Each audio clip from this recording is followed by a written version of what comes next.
მოგესალმება მეგობრებო. აქ გავაგრძელოთ.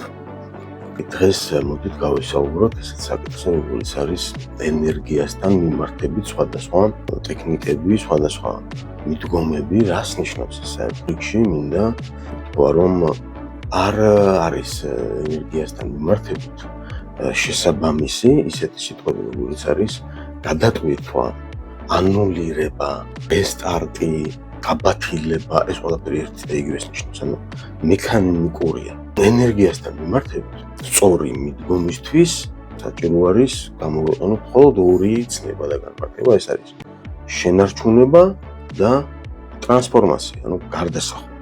ენერგია არსად არ ქრება, არ ანულირდება რეალობაში. არ ხდება რომ ანულირდეს, გარკვეული კანონები მოქმედებს ენერგიასთან მიმართებით, ამასაც ვთქვათ. პირველი, რაც უნდა ვიცოდეთ, გადატვირთვა და გაბათილება, რაღაც განშთობა, რაღაც გაყოფა, მოკვეთა, ესეთი ტერმინები, ხო? ეს ერთი და იგივე მნიშვნელობის არის ენერგიასთან მიმართებით. ჩვენთან საერთოდ ის იმდენად რაღაც გადაგვარებულია გონება, ხო, ყველაფერს ადამიანი ყველაფერს იღებს რაღაც პოლიტიკასთან მიმართებაში და მე რომ გარკვეულწილად ეს ყველაფერს ეხება კიდევაც, მაგრამ ეს არ ეხება მაგალითად ხელშეკრულებას, ანუ ეს რაღაც პოლიტიკური ურთიერთობები და საერთო ურთიერთობები და ხო ხელშეკრულებითი არის, ანუ მოლაპარაკება. რაღაც წესებს არ ეხება ეს. წესები, კანონები, ვთქვათ ის ჩვენი სამოქალაქო ცივილური, ხო? რაღაც ხელშეკრულებები, რაღაც გარკვეული შეთანხმებები შეიძლება ანულირდეს. შეიძლება მოხდეს მათი რესტარტი, გადატვირთვა, გაბათილება, გაყრა, ასე ვთქვათ რა, შეთანხმების გაუქმება. ამას ნიშნავს სიტყვა გადატვირთვაც, მათ შორის, საერთოდ ანულირება ცუდი სიტყვა არის ენერგიასთან მიმართებით. არც ერთ ნორმალურ ბიზნესმენს, მეწარმეს, რაღაც კაპიტალის მფლობელ ადამიანს, რაღაც ქონების მფლობელ ადამიანს, რომელიც რაღაცას ფლობს, წარმოადგენს კი არ უნდა რომ რაღაც ანულირდეს, უნდა და თავიდან დაიწყოს. ჯერ ერთი ეს არ შეესაბამება რეალობას, იმიტომ რომ არ ქრება ესეთი მიდგომები, ხო, როგორც არის წერანაც ჩამოვთვალეთ, არაცნობიერად, რომ მიუღებელია ეს ბიზნესისთვის, მიუღებელია იმ ადამიანისთვის, რომელიც რაღაც ქონებას ფლობს და ასე შემდეგ, რაღაც სამსახურში აწყობს იმ სიარული, ანუ ესეთი ანულირება რასაც ქვია, ხო, და გადატვირთვა და რესტარტი და ასე ვთქვათ, თავიდან დასტარტვა რაღაცეების, ბევრ ადამიანს არ აწყობს, ხო? ბიზნეს ტანტრა სხვათა შორის მუშაობს 4 ენერგიასთან და ერთ-ერთი მათგანი არის კანონის ენერგია, რასაც ქვია, ეს არის შენარჩუნების და გარდასახვის ტექნოლოგიებთან მუშაობა, რასაც მომავალში აუცილებლად შემოგთავაზებთ. ჩვენ პირადი გამოცდილებას გვექნება ბევრი, როგორ ხდება, შეიძლება ადვილად იშოვოს რაღაცა ადამიანმა, ადვილად შექმნათ რაღაცა, მაგრამ ამის შენარჩუნება გაცილებით უფრო რთული არის ხოლმე. აქვე მინდა ვთქვა, რომ რაც შეეხება იცისა და მიწის მანდატს, რომელთანაც ჩვენ მუშაობთ, სურვილების ასრულების, მიზნების მიღწევის ტექნოლოგიები. ამ ტექნოლოგიებში მუშაობს ერთი ესეთი კანონი, 30%-ის კანონი. იფიქრებს ადამიანი ისეთ სურვილს, რომლის 30%-იც უკვე რაღაც არ არსებობს, რა, რომელიც ესეთი კანონი მოხმარებს. როდესაც რაღაცას ვიფიქრებ, უნდა დაუფიქრდეთ იმას, რომ ესე გარკვეული კრიტერიუმები არსებობს, ამასაც მე შემოვთავაზებ. არსებობს გარკვეული კრიტერიუმები, რის მიხედვითაც უნდა შევაფასოთ ეს პროექტი, ეს ჩვენი ჩანაფიქრი, ეს ჩვენი მიზანი, რომ თუ კი სულ მცირე, სასურველია რომ მეტი იყოს, 10-60-70% და მათ აკლდეს ცოტა. საერთოდ 50-50-ზე ისე ბუნებრივად ხდება რა, მაგრამ აი თუნდაც იგივე პრობლემა არ ავიღოთ. ხო, პრობლემები ესე არსად არ ქრება, თუ კი არსებობს ეს პრობლემა.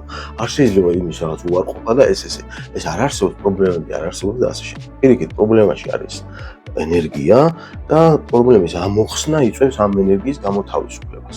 უნდა არსებობდეს რაღაც 30%-იანი ინსტრუმენტების არსებობა, რაღაც ბერკეტების არსებობა, საშუალებების არსებობა იმისთვის, რომ ეს პრობლემა ამოიხსნას. წინააღმდეგ შემთხვევაში, თუ კი ესე არ არსებობს, ესე იგი, ან ჩვენ ვხედავთ ამ 30%-ის არსებობას, ან 30%-იანი ენერგიის არსებობას, ან არ ვისახავთ ამ მომენტში სათანადო მიზანს იმისთვის, რომ გადავწყვეტოთ ეს პრობლემა. რაღაცა პრობლემა როდესაც არსებობს, რა. დავით რა შემოყანო. ან პრობლემა კი არის და დიდი გლობალური პრობლემებიც არის და პატარა პრობლემებიც არის, მაგრამ თუ კი პირდაპირ იმ დიდი გლობალური პრობლემის გადაწყვეტა უნდა ადამიანს და ამავე დროს ვერ ხედავს აი 50%-იანი ენერგიის არსებობას საიმისოდ რომ გადაწყვეტოს ეს პრობლემა, ხო? ესე იგი მანამდელი პრობლემა ჯერ კიდევ იმ პრობლემამდე მანამდე კიდე რაღაც არსებობს, რაღაც საფეხურებია. შესაბამისად უნდა მოხდეს დეტალიზაცია ამისი და საკმარისად შეფასება საიმისოდ რომ გადასცეს ეს. ვიმეორებ, ენერგია თვითონ არსად არ მიდის, არ ხარება. ამიტომ სიტყვები ესეთები როგორც არის ანულირება, გაუქმება, გაბათილება, რესტარტი, რაღაც გადატვირთვა და ასე შემდეგ. ხო? ნება განახლება, რას ნიშნავს? განახლება. ხო, ნიშნავს რაღაცის თვისობრივად ახლეს გაჩენას რა.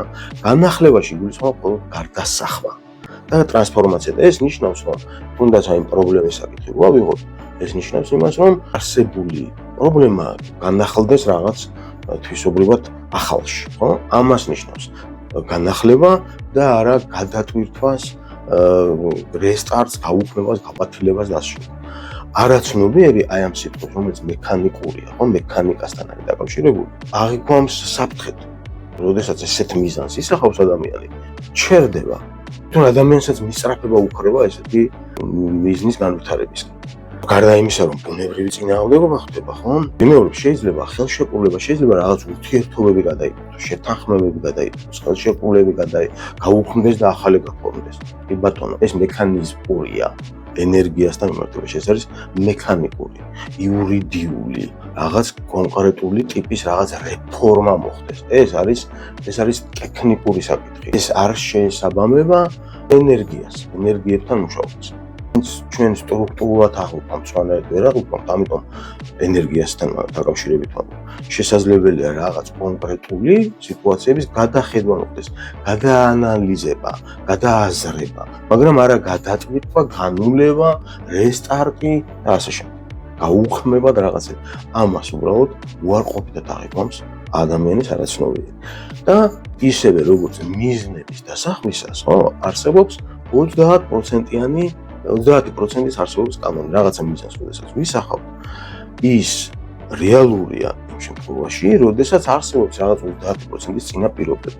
მიზნის დასახვისას უნდა 100%-ით კი არ ვისახავთ აი იმ ენერგიას, მიზნის ირგვლივ 100%-იან ენერგიას კი არ ვსახავთ. 30% უკვე არსებობს და დანარჩენ 70%-ს ვახმართ უკვე ჩვენ.